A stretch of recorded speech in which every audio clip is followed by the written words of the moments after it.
बचाकर उनको मोहताजी से खुद मुख्तार करता है। क्या कहने, हर एक तूफान से उनका सफीना पार करता है। वाह।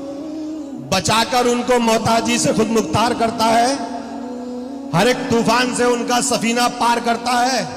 जो अपने माल को तकसीम करते हैं गरीबों में, खुदाए पाक उनको और भी जरदार करता है। वाह वाह वाह वाह, क्या कहने, वाह।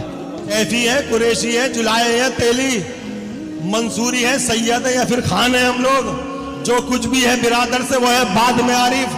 ये याद रहे पहले मुसलमान है हम लोग। जिंदाबाद जिंदाबाद भाई, अच्छा पैगाम है, वाह वाह। अंधेरी रात में रहकर उजाले बांट लेते हैं, क्या कहने, दिलों के जख्म और हाथों के छाले बांट लेते हैं। क्या कहने, अंधेरी रात में रहकर उजाले बांट लेते हैं, दिलों के जख्म और हाथों के छाले बांट लेते हैं। वहां पर पेट भर जाते हैं आरिफ प्यार से अक्सर, जहां दो भाई मिलजुल कर निवाले बांट लेते हैं।